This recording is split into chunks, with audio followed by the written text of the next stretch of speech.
لیکن اگر ہم اس طرح کی عامیانہ لینگویج بولنا شروع کر دیں، اس طرح کی بازاری لینگویج بولنا شروع کر دیں اور ہم یہ کہنا شروع کر دیں اوئے عمرانیہ، اوئے امو، اوئے تیرے منہ پہ استری ہونے والی ہے، اوئے تیرے گالوں میں کھڈے پڑ گئے ہیں، اوئے تو فائٹوں کا وہ لگاتا ہے، کیا اسے کہتے ہیں وہ ہیئر کلر، اوئے تیرا حال کیا ہو گیا ہے، اوئے تو نے ریحام خان کے ساتھ کیا کیا ہوئے. مطلب یہ کوئی زبان ہے؟ یہ ہمارے خیبر پختونخوا صوبے کا وزیر اعلیٰ ہے. یہ محترم جو بول رہا ہے نا، اس کے بعد مجھے مونچھوں والے کتے کی مثال یاد آتی ہے. جو مونچھوں والے کتے ہوتے ہیں نا، وہ اکثر ایک دوسرے کو دیکھ کر غرا رہے ہوتے ہیں، غراتے رہتے ہیں، اور پھر بعد میں غرا کے ان میں سے ایک ہار کے مڑ جاتا ہے اور دوسرا جو ہے وہ اپنے راستے میں چلا جا کے سو جاتا ہے گلیوں میں.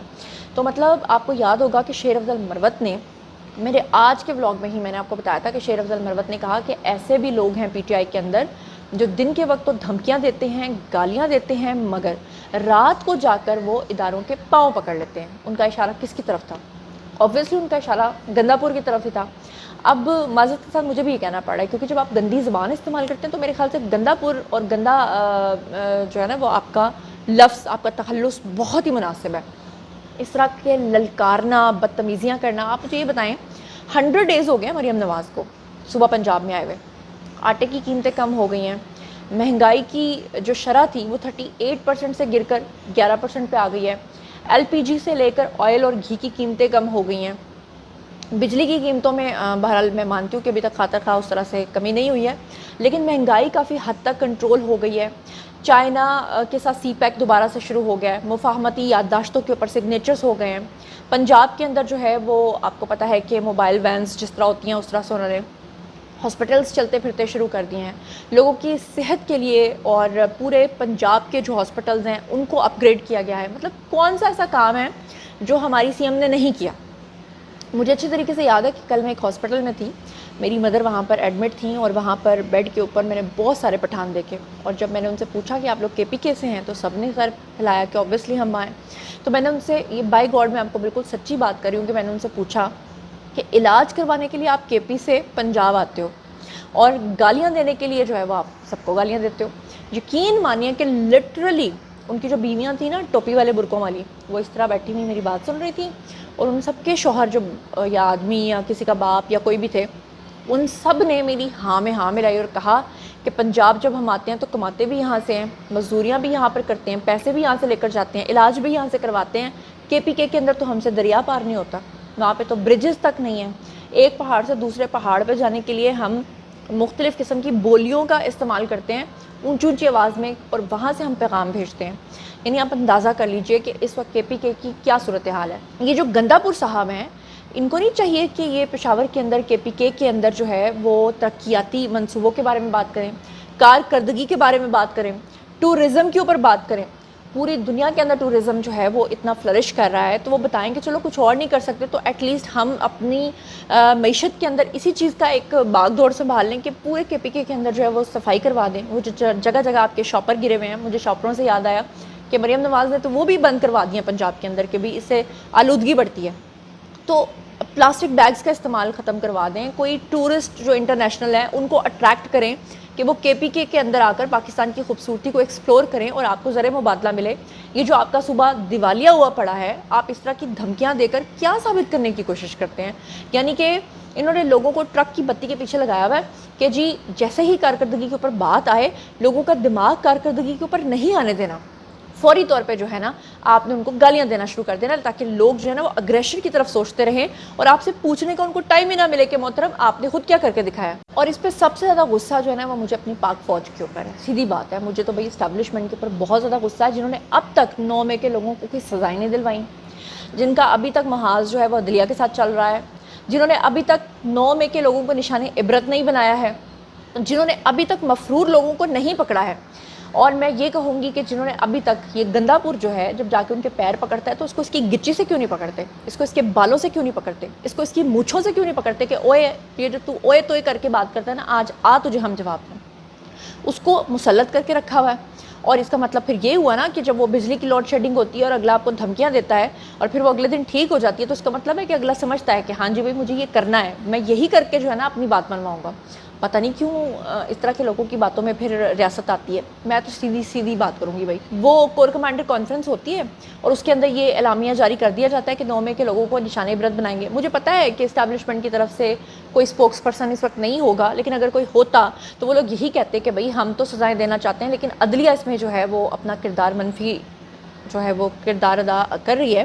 تو پھر عدلیہ اگر نہیں سوچ رہی ہے تو آپ ہی سوچ لیجئے کہ آپ کو کیا کرنا ہے اور کس طرح سے کرنا ہے, اور ایک چیز کو کرنے کے کتنے سارے طریقے ہوتے ہیں, پھر وہ طریقہ آپ کیوں نہیں استعمال کرتے. یہ میرا ایک سوال ہے. اور پھر یہ حماد اظہر جیسا شخص جو کہ 9 مئی کے واقعات کے بعد چھپا بیٹھا ہے, پھر اچانک سے یہ سامنے آتا ہے اور یہ باربیکیو کرتا ہوا آپ کو نظر آتا ہے, اور اب یہ کل کے جلسے کے اندر جو ہے کھڑا ہو کر ہرزہ سرائی کر رہا تھا, اداروں کے بارے میں آل فال بک رہا تھا. ذرا اس کی بھی سن لیجیے. اس کو ان چھوٹے لوگوں نے ایک 8x10 کے ڈیکسل کے اندر بند کیے رکھا ہے. یہ گندا پور نے جو گندی تقریر کی ہے, اس کا ذرا مین پوائنٹس جو ہیں, ابھی تو میں نے کچھ آپ کو سنوایا ہے, سارے تو میں آپ کو سنوا نہیں سکتی, ذرا پڑھ کے سناتی ہوں, ذرا غور فرمائیے گا. پورا بیان میں نے لکھا ہے. محترم فرماتے ہیں, آؤ گے اپنے پیروں پر, جاؤ گے کندھے پر. یہ کس کو کہہ رہے ہیں, کس کو کہہ رہے ہیں, سمجھ جائیں کس کو کہہ رہے ہیں. اور میں آپ کو بتا دوں کہ گندا پور کا مزید ٹیکس دینے سے بھی انکار, یہ وہی وتیرہ ہے کہ جب آپ کو یاد ہوگا کہ عمران خان صاحب جو ہیں وہ لوگوں کو اکسایا کرتے تھے کہ آپ نے ریمیٹنسز پاکستان نہیں بھیجنے, کہا کرتے تھے کہ آپ نے ہنڈی کا استعمال کرنا ہے, کہا کرتے تھے کہ اپنے بجلی کے بلز کو جلا دو. تو اوبیسلی جیسا لیڈر ہوگا ویسا اس کا فالوور ہوگا, ویسا اس کا پیروکار ہوگا, کیونکہ پی ٹی آئی کے اندر اگر کوئی اچھی کارکردگی دکھانا چاہتا ہے تو وہ شرافت کے ساتھ بات کرے تو اس کو پسند نہیں کیا جاتا, اس کا پہلے استعمال کیا جاتا ہے. جب وہ مقبول لیڈر بننے کی طرف جا رہا ہوتا ہے تو پھر اس کو مروا دیا جاتا ہے, جیسے کہ شیرفت المروت کی مثالیں آپ کے سامنے ہیں کہ ان کا استعمال کیا گیا اور کس طرح ان کو سائڈ لائن کر دیا گیا. رؤف حسن کی مثال آپ کے سامنے ہے, کس طرح سے اس بندے نے خواجہ سراؤں سے مار کھا لی, ان سے بلیڈ لگوا لیا, لیکن اس کے بعد دیکھیں کہ پی ٹی آئی کے اندر سے ہی آوازیں اٹھ رہی ہیں کہ رؤف حسن کی ہمیں ضرورت نہیں, ان کو ہٹا دو. اب سنیے گا کہ سوات کے اندر یہ جلسہ ہوا اور وہاں پر یہ گندا پور جو صاحب ہیں انہوں نے فرمایا کہ بانی پی ٹی آئی نے اگر نکلنے کی کال دی تو پھر ہم بتائیں گے, یعنی کہ ابھی بھی ان کو بتانا ہے, یعنی 9 میں گزر جانے کے بعد, سپریم کورٹ کے باہر اپنی نکریں لٹکانے کے بعد بھی ان کو لگتا ہے کہ ہم بتائیں گے. محترم فرماتے ہیں کہ قبضہ مسلط کرنے والے اور مینڈیٹ چوری کرنے والے پاکستان میں کہیں نہیں چھپ سکتے. ہم اپنا حق چھیننا اور لینا جانتے ہیں, جبر سے ہمارے لوگوں کی وفاداریاں تبدیل نہیں کرا سکتے. یعنی کہ رات کو جا کر یہ محترم جو ہیں جب ٹن ہوئے ہوتے ہیں اور جا کر پیر پکڑ لیتے ہیں, میرا خیال ہے اس وقت ان کا ایک ویڈیو بنا لینا چاہیے اور اس کو لیک کرنا چاہیے تاکہ قوم کو ان کی اصلیت کا پتہ چلے. اچھا, پھر اس کے بعد یہ محترم جو ہیں وہ دھمکیاں دیتے ہوئے کہتے ہیں کہ خیبر پختونخوا میں مزید ٹیکس نہیں لگانے دیں گے, آؤ گے پیروں پر, جاؤ گے کندھوں پر. کبھی کسی سی ایم کو آپ نے اس طرح سے اسٹیٹ کے لوگوں کے ساتھ بات کرتے سنا ہے؟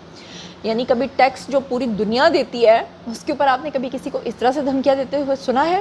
اور اگر ان محترم سے یہ پوچھا جائے کہ آپ کی کارکردگی کیا ہے تو وہ جس طرح غبارے میں سے ہوا نکلتی ہے نا, آپ پن مارو تو ٹھس اور پھس ہو جاتا ہے.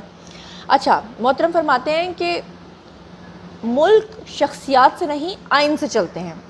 جعلی کیسز میں ہمارے لیڈر کو سزائیں دی جا رہی ہیں.